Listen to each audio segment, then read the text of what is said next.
Welcome to Strip Cover Lit. I'm Adrian Fort. And I'm Dalton Gentry. And we're here for our weekly review. Dalton, what are we reviewing this week? We're going back, because we haven't talked about him in a long time. Yeah. We are going to go to George Saunders, the short story Sticks. Yes. It's a very short story. Very short, very short.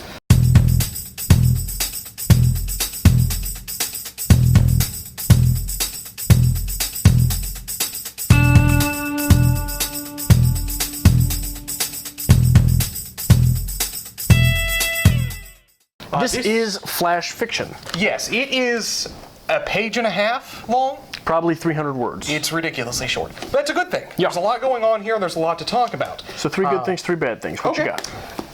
First good thing. There's a lot going on here. I just fucking said that, but that's what I do. No, there really is a lot going on here, even though it's such a short story. There is a simple, unusual quality to this that really draws you in. It makes you very comfortable in a very brief time. Let me turn my page.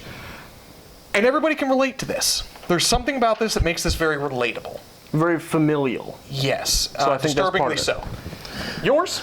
3 good things. Number 1, this is getting punched in the gut, which is good because it's difficult to do with literature, right? Okay. 2, this is probably 300 words, but it is both funny and sad in those 300 words in typical George Saunders fashion, you son of a bitch. Okay. 3, this is a good text for reading and rereading. Now, one of the things we often talk about here is how important it is to build on an experience each time you read the text, right? Okay. Take something new each time you read the text. This is so short that it's very possible to get several readings in a single sitting to try and build on your own interpretation skills. Okay. Bad things. It's just far too short. By the time you invest in this, it's over. Okay. That's hard to say, because I know a lot of people like flash fiction, but no, it's too fucking short. We're left without answers with this. You have to formulate your own opinion of what the hell's going on here. I don't know if that's fair, but go on. It's just so short, it doesn't give you what you want. And who do we feel sorry for in this one? That pisses me off. Okay. There is nobody to feel sorry for. Okay. And there should be. Your move. Number 1, this could be over too quickly if you are not prepared for a text that you need to read and reread. Okay. Number 2, this is not quite as functional as poetry on an artistic level, despite the fact that it is around the same time investment, right? Okay. So what I mean by that is you're not looking at line breaks and what line breaks mean in the piece. Okay. You are not looking at title is not as crucial to the piece as it is in poetry, because though it is the same type of time investment, it is not the same size and scope of investment. And 3, I can't imagine this one being anyone's favorite Saunders. You know what I mean? Okay. So every other short story in this collection, I can look at and say, okay, I can imagine someone saying this is their favorite Saunders. Yes. I can't imagine that with this one. All right, I'll give you that. Okay. I do have a quote. Okay. I would try to avoid quotes with this one. It's so short. Yeah. Reading the quote is basically reading the entire story. Right. But I do have a quick stab here. We left home, married, had children of our own, found the seeds of meanness blooming also within us. That's the pivot in this novel. Right. That one sentence is the entire pivot. Yes. Anything? That was right where my quote was as well. Okay. That's right. I got it right Okay. for once. Okay. Yeah. You can have it right. Where do you want to start to tackle this? Do you have any place you would like to begin? What's wrong with the father? It seems to be some type of antisocial disorder, I would say. Okay. He seems to be one of these people who stays very much within himself. Look, he is perhaps abusive. Okay. I think, depending on the mood you're in when you read this, you can see him as antisocial or as completely abusive. Does the father have PTSD? Interesting. I did not consider that. Why would you say PTSD? It seems like the father here is completely disconnected from his family. Okay. He's very rigid, you say borderline abusive. He's very rigid, he's very conservative, too much ketchup on this. She got in trouble for taking the apple slice. They got one Crayola. That is, it seems to be kind of a trope of possibly a very rigid lifestyle. One could assume possibly a militaristic lifestyle. Okay. Which could lead to the hint of maybe PTSD. It communicates to me that they were just poor, dirt poor, Okay. a dirt poor family, You think especially so? after mom's gone. You've got dad with all these kids by himself. I think it's that line, that the seeds of meanness. Yeah. That changes it from being living in poverty to dealing with something more. Okay. Now, the PTSD trope here that I'm trying to get across, the father here, although completely disconnected with his family, still tries to be a part of their life through his quirky things. Right. The quirky things, though, are completely isolated from the father. How do you There's mean? no emotional investment in that they can perceive. This is a rigid stick that he decorates. Dad's not there. Dad's not having anything to do with this. We just came home, look, Dad decorated the stick again. However, he's using that stick to get his own emotional appeals across. Right. He is the sticks. He is the stick, but he is keeping himself out of that. He's keeping himself safe, and he's expressing himself through an inanimate object. No, because when mom died, dad blamed himself for the death. That's why he dressed the sticks as death. Okay. This was dad's fault. Dad felt that he let everyone down. But Dad didn't go and say, hey, this is my fault. Dad dressed up the stick. Well, Dad sure, is keeping himself separate from his emotions. okay, I don't know that that is fair. I don't know that that is a fair assessment for having this one vehicle through which you express yourself. Okay. Because it seems that if that is the vehicle through which with which you express yourself, that is the emotion, right? Okay. Okay. So all of these things where he's dressing this this crucifix, basically. He's dressing this crucifix up Yes. as Santa, as the Easter Bunny, Groundhog, as whatever. Groundhog, as death. That is him celebrating to the fullest that he is and that he knows how these events. And then they get weird with the earthquake in Chile and all of these things. Now, it's assumed here that we have two parts of a story here. We have the father when the family is living at home, when they're children, and he's dressing up the sticks, and it's kooky, and, I brought over my first date, and she's like, what's up with the stick? Right.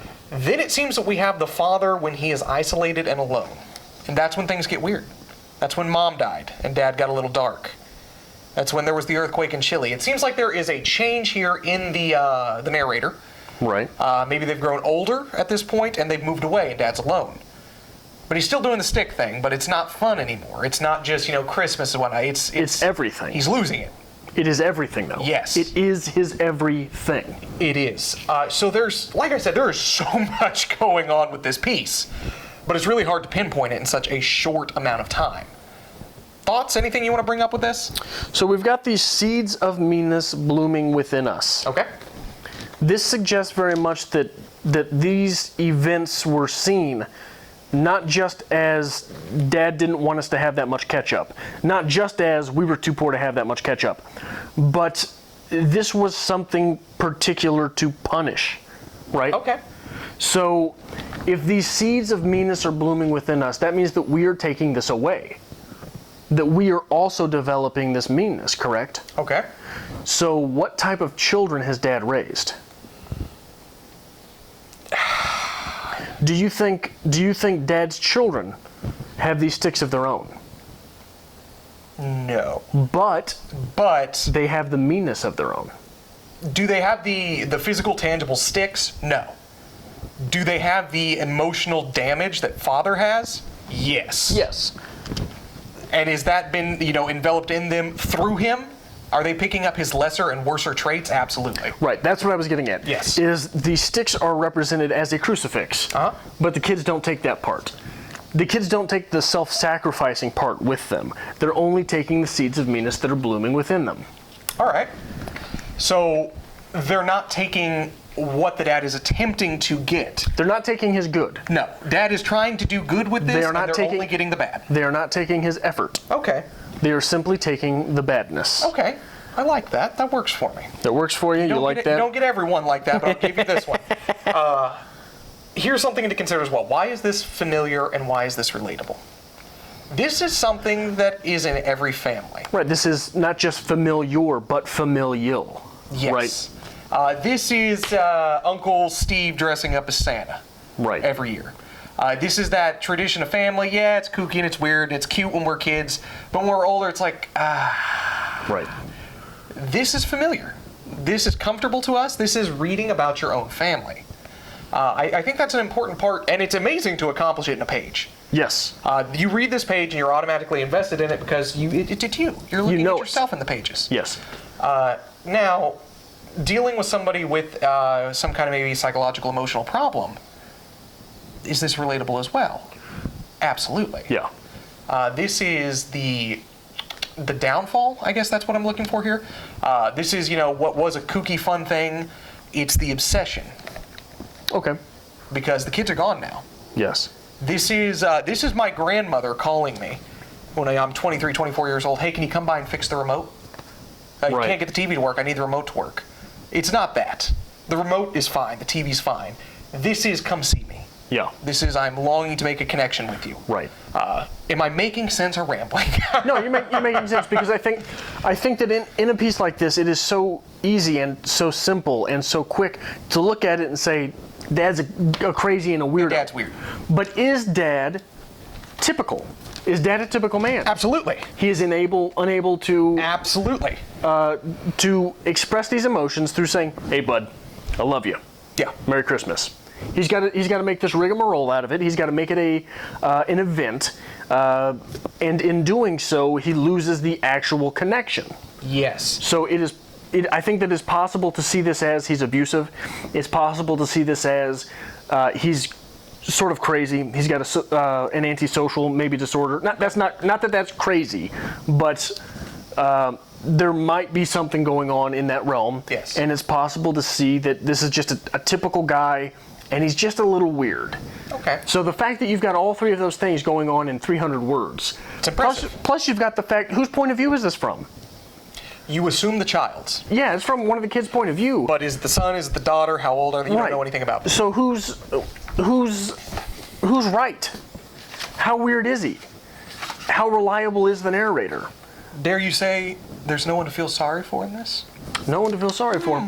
Or do you feel sorry for everyone? You might feel sorry for everybody. Because here's the thing. Okay, a lot of these mean people that we have in society that are just contemptible. Okay. Well, they were abused since the time they were 3, right? Since the time they were born, they were the accident, and Dad never let them forget it, right?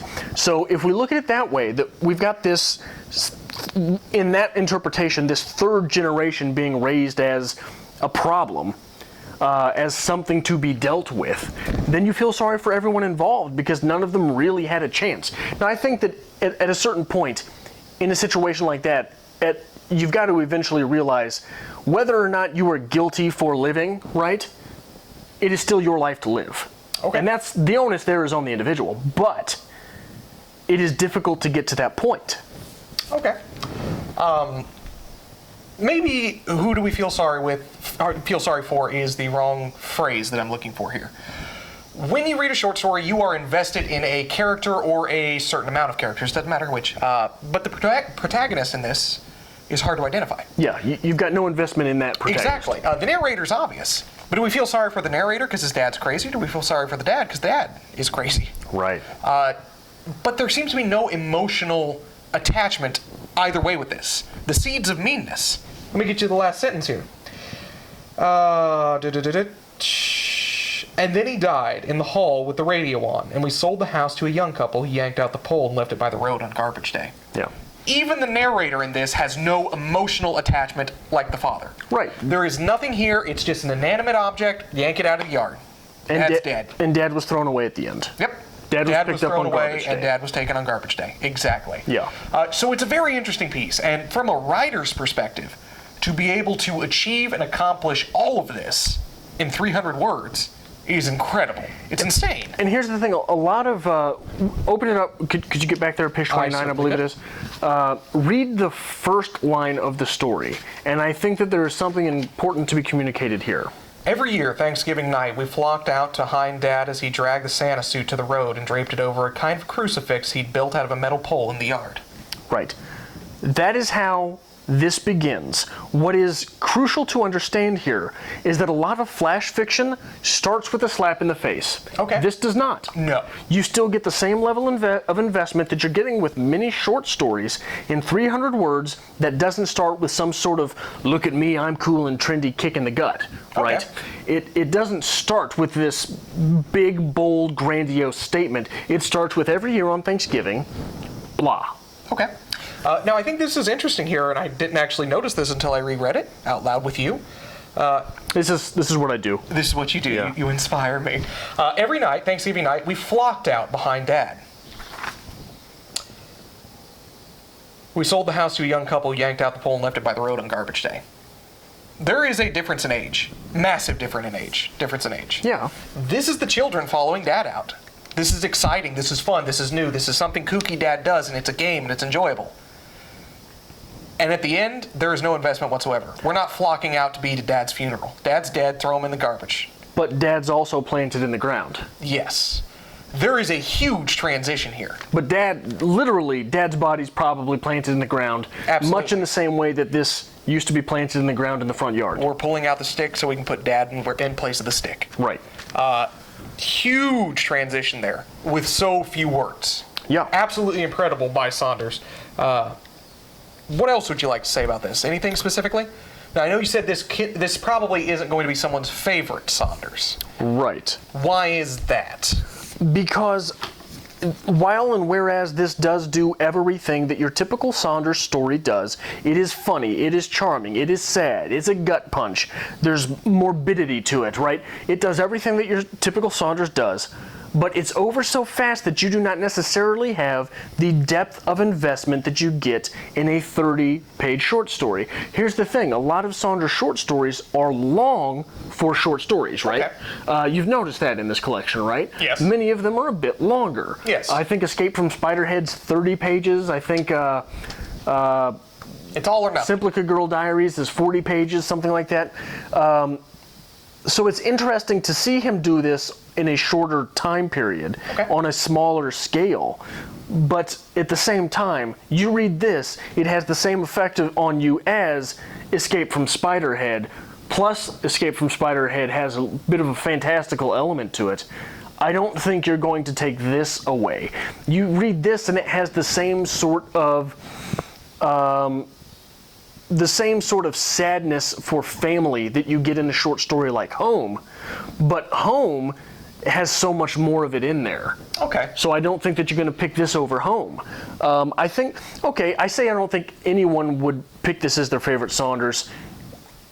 If you fancy yourself a writer, I think that it is perhaps possible that you would say, yeah, this is my favorite Saunders because he did so much in so short a period of so few words. Okay. Now, we made it clear very many times, this is my first tango with Saunders. Yeah. This is the first time that I've really tackled him, dealt with him, whatever. Did not like 10th of December. Did not like it at all. Right. Simplica Girl Diaries, Escape from Spiderhead, absolutely adored them both. Yes. I'm okay with this one. Right. But it's not my favorite. So I think I can agree with you there. But it does not, you hated 10th of December. Yeah. But here's the thing, if someone's like, hey, I just bought 10th of December, or received one of the 57 copies at Stripcover Lit bought. What do I read? I'm going to tell you, you need to read Simplica Girl Diaries, or you need to read Escape from Spiderhead. Right. If they say, well, okay, I got those read, I'm like, why don't you check out Styx? It's really interesting. There's a lot going on there. It's a short investment with a high profit. Yes. For a reader. If you are a writer, I very highly suggest that you invest the 5 minutes that it takes to read Styx and read it 3 times in the same day. This is the challenge that they give you. They say, all right, write me a book review, whatnot. You write the book review, book report, whatever you want to call it, and they say, all right, write it in 100 words. How do you condense everything and keep everything? And Saunders does it masterfully. Everything, this could have been a 30-page story. Yeah. But it's been condensed down to a page. Yeah. It's a good point. I know. I'm full of them this week. That's what I'm here for. It's very Hemingwayan. Ooh. Maybe. Very Hemingwayan. Yes. Anything else you really want to tackle here on Old George? I think that's got me spent on this short story pretty much. Okay.